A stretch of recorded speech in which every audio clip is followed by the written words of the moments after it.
Con un sombreiro de pallas, un galego a Belén foi. Mentras adouraba o neno, comeulle o sombreiro boi. Deixade os pastores, deixade os pasar, que van cantar ore a Jesús no portal. Deixade os pastores, deixade os pasar, que van cantar ore a Jesús no portal. Nunhas pallas deitadiño, sen coiriños ali está. Sendo dono deste mundo e señor de canto hai. Deixade os pastores, deixade os pasar, que van cantar ore a Jesús no portal.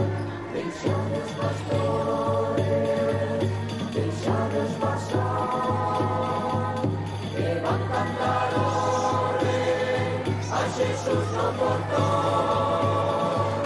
Con un sombreiro de palla, un galego a Belén foi. Mentras adoraba o neno, comeulle o sombreiro boi. Con un sombreiro de pallas, un galego a Belén foi. Mentras adouraba o neno, comeulle o sombreiro boi. Deixade os pastores, deixade os pasar, que van cantar ore a Jesús no portal.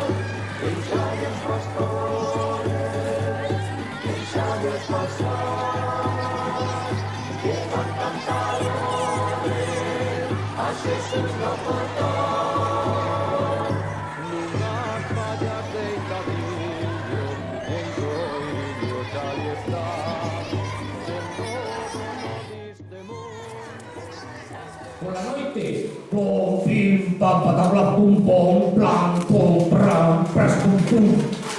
O día seguinte, o Gato Pérez iba con una dor de cabeza, ay, así como esta turma.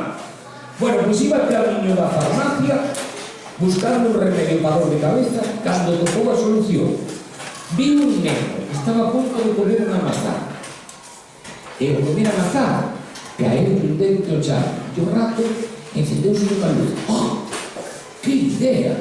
Podo poner estes dentes e con eles tallar as pezas que lle faltan para o reloxo para que funcione ben. E así fixo. Anduvo a recoller dentes, preparou todas as peciñas e por fin esa noite pudo dormir perfectamente porque o reloxo se está moi ben.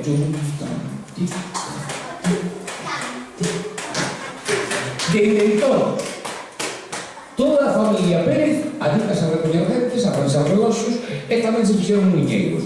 Sabedes que os ratos teñen moitos fillos.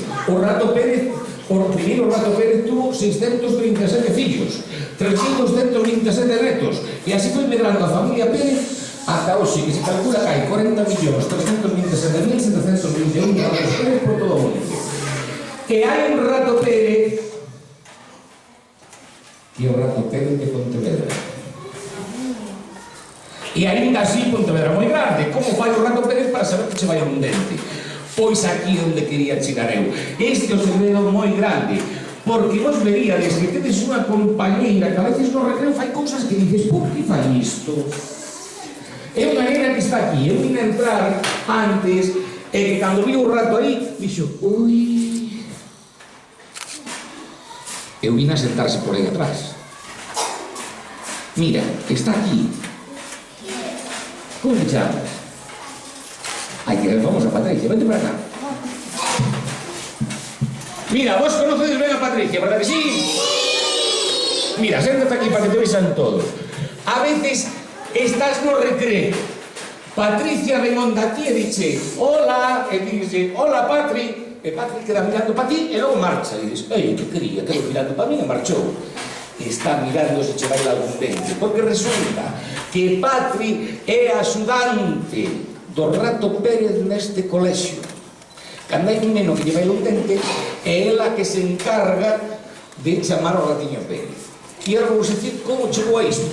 Mira, o Rato Pérez de Pontevedra, se sigues o río Lérez por aí arriba, vive casi no alto. Sabedes que se chegas casi ao final do río, hai un muiño que lle chaman muiño do rato.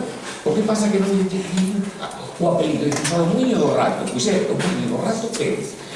Que le que moe ali. E se colles desde un muiño, un camiño que vai cara á montaña, e chegas hasta arriba de todo na montaña, hai unha casiña preciosa de cores. En esa casa vive unha bruxa.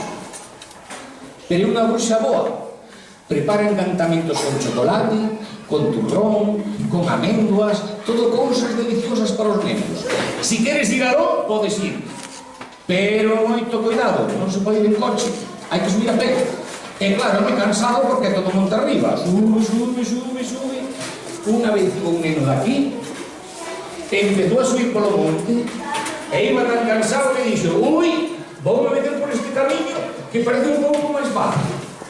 Non vos metades por aí, porque se te metes por ese camiño que é máis fácil, en vez de ir a casa da bruxa boa, acabas na casa da bruxa mala. E xa sabes que as bruxas malas non lle gustan nada aos nenos, salvo que estén fritos ou asados. Non se lles gusta. Mira, este neno marchou por ali, pasou a da casa da bruxa mala e dixo: oi, que casa tan fea. A bruxa escoitou e me dixo: como? Este neno ven pola miña casa, permítese decir que é unha casa fea, e ainda por riba non ten medo. Espera que este vai se enterar. Foi detrás dele. O neno seguiu tranquilamente, sentou, puxos a merendar, e logo colleu un conto e puxos a ler. E a bruxa dixo: pero bueno, isto non pode ser. Dentro de nada van vir todos os nenos aquí como se fora a biblioteca. Achegouse por detrás caladiña onde estaba o neno, así, e fixolle: ¡ah!